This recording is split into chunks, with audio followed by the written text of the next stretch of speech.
Something really weird just happened. I was recording, right? And you know, usually I do like multiple takes or whatever when I'm recording or whatever, right? Because I don't like that I'm like stuttering or it just doesn't make sense what I said right there. You know, it's never clean how I first do it. It's never clean how I, you know, finish it off. But I don't have a controller or anything like that to like just press on and off to my camera like some people do. My camera's old, dude. Like I've been having it for like more than 10 years. And it was just weird because I know I could have swore right before as I was talking, I was like maybe halfway of recording this video. So let's say 10 minutes in. And all of a sudden towards like the last band I was talking about or whatever, I noticed it started recording like it said it was recording. The timer right there said it was only 2 minutes of being recorded. And I'm like, wait, I haven't even gotten up and pressed anything, you know. And yes, there's like a timer to it, like you can record for like 16 minutes and then start it over again and do another 16-minute video. Holy shit, there's a fucking ghost fucking, not that I should be used to it by now, because there have been times I wish I could remember which video it was. I'll never forget, because you guys are on top of my windowsill. Like, I'm just lazy and I don't want to put a fucking tripod, you know. It's perfect. If anything, this is the first time I like this angle. I love it. Finally, I have a hard time finding the right angle. It sucks. But I'm actually liking this, which is great. Found it by accident. But there have been times where I could have swore something was moving the camera up and down when I was editing. And I'm like, like, you know, you're going like this up and down with the camera, and because there's no way, it's flat on what it's on right now. I'm just like, okay. Anyways, so there's a ghost. It could either be my mom, it could be a demon. I talk to those two. Anyways, what is up, my people? JaxB.TheRipper here, and I'm sorry to the girlies who usually like seeing me get ready with my makeup and talk about stuff like this, because you know that shit just happened. What I explained right there, that shit just happened. You get to see me put on false lashes at least. Anyways, let's talk about some of my couple monthly favorites, whatever. I think I did a January one, but that was about it. Anyways, what's up? How's everyone's life right now? Mine is shit. Like, I could literally say that, but you know, trying to get it to be better. I basically had some issues with the field that I make money in, you know, because they like to spy. You know, I had some issues. You know what happens when you make a little more than the rest and you actually have a full-time position? Do we know what corporations like to do? Yeah, I don't think I have to go any further. So, and you know how you have to call the big H? Yeah, okay, we're gonna leave it there. Okay, we're gonna leave it there. Anyways, I had that issue. And then that stressed me the fuck out. I was crying so much about it because I really thought that's it. There's my job. Meanwhile, you know, that person gets away with a lot of shit, you know? So, yeah. So, anyway, so I had a lot of shit going on, and then I got a fever. I'm pretty sure it was the stress from everything going on. But yeah, I'm just gonna keep it like that, you know? I mean, they don't watch these videos because it's metal. But I don't know, I've been hearing a lot of stuff too. Like, I won't be surprised if I get in trouble for some of my makeup videos, because I heard if you're using makeup that is outside of their elements, that they'll come after you. Even though they're like old, but like, as of right now, I feel, well, not just my job, I think a lot of us right now, you guys, we feel like, you know, they're on a witch hunt right now to see who they could get rid of, especially because the flex position got introduced last year, which is even worse than part-time. Anyways, I don't want to drag anyone down, but that's just what I've been going through. And I caught a fever. I used up all my sick pay, because at the same time I thought about it, was they're getting rid of me, I might as well use my sick pay, you know, and not, because I do overwork myself. I do, and that's why I haven't been so creative in doing my YouTube as much as I want to, you know, because I'm just so tired. I'm tired of standing up all day, dude. It's like, I feel like an old lady investing in like socks and like shoes and all this stuff. It's just, Anyway, let's get to the fucking video. But anyways, thanks for hearing me vent. You know, let me know what's going on with you guys. Don't personally DM me. I'm so sick and tired of that shit. Like, you guys will personally DM me. I was like, dude, you're not getting a date from me. But anyways, have my notes. Let's talk about my favorites. Let's talk about Jinjer. I think we all know who's everyone's gonna have like their most favorite album of the year and a high list this year. At the end of the year, I should say. Jinjer really knocked it out of the park with this one. I mean, they are more heavier. People love that.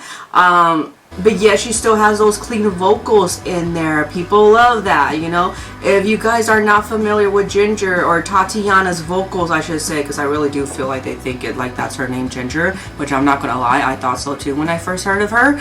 But go on and type in Pisces, has 70 million views.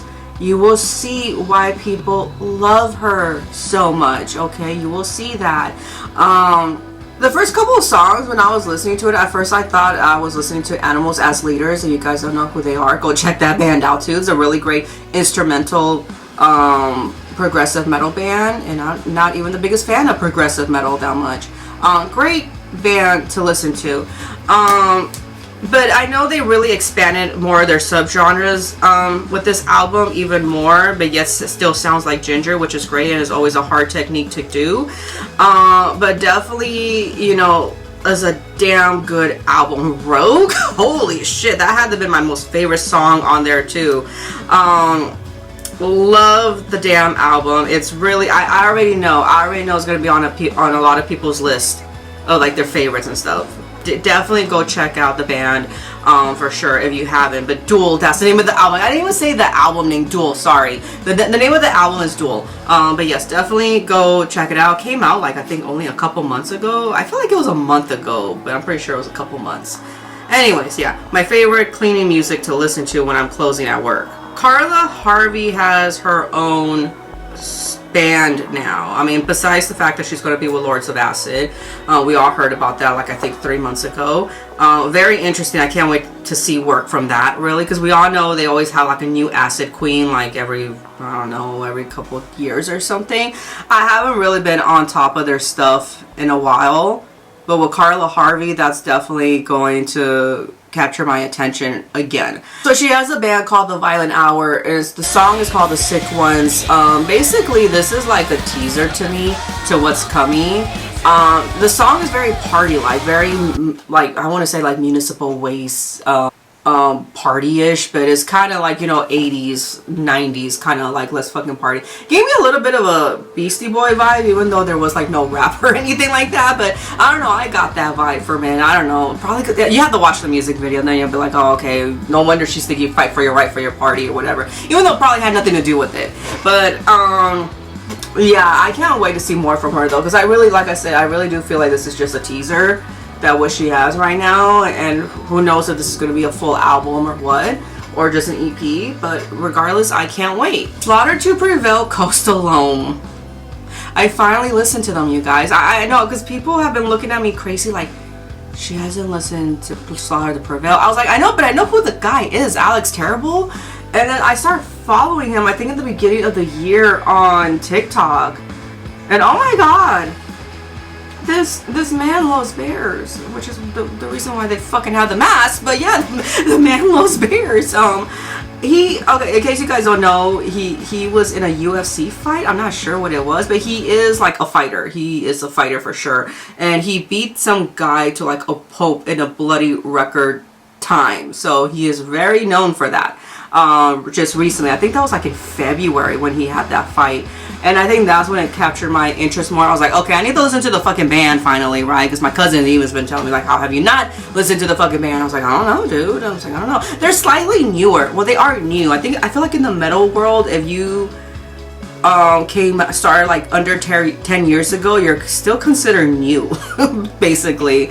But the only thing I could think of when I'm listening to Slaughter to Prevail, the power it has, like the power. I'm not talking power metal vibes, but it's just like the power in general. It's just like some strong shit, and like I'm just like, what the fuck, dude? Like, as soon as I saw they had a song called Baba Yaga, I'm like, this man is connecting to his fucking Russian roots for sure. And I was like, he is Russian, but I'm talking about going centuries behind. But if you are a Russian practitioner, you know who Baba Yaga is, and that also influenced the story of Cinderella. But, you know, better late than never than to discover a band. Very happy with it.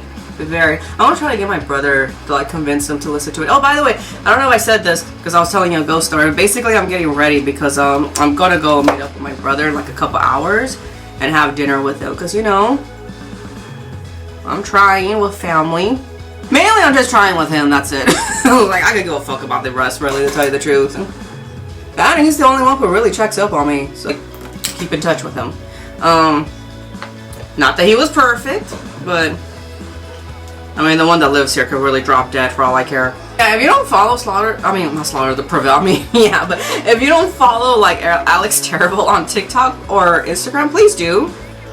He has bears. He has a pet bear. He wrestles with it. Now he has 2 new baby cubs. They're just all gonna wrestle with each other. It's gonna be great to see. I'm loving this. I'm loving his TikTok. He don't even need to speak in English. I don't need to hear him in English. I just want to see him wrestling these bears. That's it. And they're trying to call it grizzly metal. Please don't. Please don't. It's okay. We could call it Russian metal if you want. We could call it deathcore. Hell, we could even call it just death metal. It's not enough there's no such thing as Viking metal. Ooh, I'm gonna get hate on that. But it's like, come on. Let's not go that far. Imminence, Return of the Black. I have not heard of the Black or anything like that. Please don't ask me anything. This is the first time I heard of Imminence because, again, Tiki-Taki had a video playing of them on the mountains, and it looked like one of them was playing a fiddle, but that's how I found out about Fear of God. And then I listened to the whole album. There's a few guest appearances on there with other artists, and this, I'm gonna tell you guys, I love it, but for a different reason, and you guys are gonna hate this, but it literally is like emo mixed with metal. Primarily like you know, metalcore or something like that. But it's like, even though you guys are probably like, isn't that basically what it is? No, like, this sound like real emo. I really thought I was listening to like a real emo band, and then with all the violence over there, this could literally be like I don't really consider metalcore emo at all, even though it might have some influence, maybe more for screamo. Yes, there's a difference. But like, I really don't see them as like an emo band. I never saw Motionless White like that. I never saw Black Veil Brides, or even maybe Asking Alexander, maybe. But I never saw them as that. Like, you know, I thought it was just like a screamo band or whatever. But this is like, I mean, like emo, My Chemical Romance emo, like that. Like, this is what I felt from that. But instead, they were just like screaming, like these actual death metal vocals, and you guys are just like, you make no sense, or I hate you, one or the other one. But I just thought it was like an emo band, but with like a bunch of death metal in the background, and combine that shit together, you have something of a masterpiece for me, and I loved it so much. Again, and if you're going through a sad moment in life and you want those violins to play this fucking album. You're gonna love it. Anyway, so yeah, that's my description of this fucking band and why I love it. And Death Shall Have No Dominion, which is one of their songs, like towards the end, I believe, it was very Lorna Shore. Very like, I was like, oh, are we gonna get that fucking like pig squealing, gutturally, spitting kind of growl? No, we did not. But just like, no, we did not. But it was like, it was good. It was definitely good. Elderwood, Older of the Ancients. Okay, so this band, we all know I love dearly, close to my heart, very close. I was kind of looking into it lyrically, and it kind of makes me now wonder why I felt like I was like, you know, feeling older. Probably because like my birthday's around the corner, May 15. Anybody wants to give me a gift? But if I remember correctly, when I looked into it, it was really about just like, you know, just the fact that how wonderful youth is, and then like how wise are the old ones in passing it basically down onto the youth. So, and I'm just like, just with that, I just want to cry. It's just like everything they do, I just want to cry because it's just so goddamn beautiful. I want to say though, when I was listening to the album, I kind of really got like a Bathory type of feel to it. I'm not even kidding you. I kind of felt that in this album, which is great. I fucking love Bathory. But yeah, not like early Bathory. Probably because of the folkiness that I heard in it. That's probably why. Does it make sense? Or like, because somebody's going to be like, well, they already have folk. I was like, yeah, but not like Bathory style. Okay, shut up. Oh, Skeleton. This is the first time I could actually feel like I could say this is a very metal album that Ghost has, because I've always told people, because I know people are like, they're not metal. I was like, well, they never really said they were, but there's definitely like metal influence in it. But they never really said that they were, you know? So I'm like, why are we mad here? So I guess because the metal culture embraced them real quick. Mark of Evil really had a good solo. It was so very 80s, like so very, I don't want, I guess hair metal you could say, but it was so fucking good. I want to even maybe add a little hint of goth in there, goth metal in there too. But the whole album was beautiful, like how it went through very like casually. You could listen through the whole thing without having some kind of like, oh, that was a surprise, you know? But I loved every minute of listening to this album. It was very good. I think it was even like, honestly, it was probably one of their best in a while. When I listened to Impera, I didn't hate it, but it wasn't something I was like, hell yeah, this is what I needed to hear. It's nothing like, it was nothing compared to like their older ones like Meloria or Infestissimam or whatever. You know how difficult they are to pronounce, right? Anyways, but yeah, so basically their older albums were like all more of a banger than fucking like, you know, Impera. Impera was like, okay, sure. Prequel was even better, even though it went very poppy, but still, it was still really good. But no, this one I could literally say I feel like it deserves to be in the metal category. I can't say the same shit about Sleep Token. That fucking R&B soul voice is like so fucking weird. No, anyways, let me not rant anymore. Some non-metal. I gotta share this with you guys. So there's like this pop punk band. It's very interesting. It's called The Paradox, and the song is called Do Me Like That. Okay, the only reason why they went viral is because they mentioned Subaru. You need to listen to the song and everything in order you know. Subaru got mad. They sent him a cease and desist letter, and then it got blew up because of that. But it's really good, dude. They're like maybe in high school. Like, what the hell? Okay, maybe let's say 19 or 20. But like, they're in front of a Subaru. I just fucking noticed that. I'm looking at TikTok right now. That's why. But holy shit, dude. Like, no, this is a really good fucking band. If you're into pop, you know, a lot of the pop rock, a lot of the skater punk, you know, type of style, even maybe emo-ish. Yeah, I would suggest listening to this band, especially if you want newer music. So yeah, I'm gonna, you know, give them a shout out for that. But anyways, yeah, fucking love this band. I was like, leave it, yeah, cease and desist letters are definitely gonna fucking get you up there. Please don't go anywhere that far. You never know, it might backfire on you. Anyways, thanks you guys for watching. Salut from my Juggy and I. See you next time.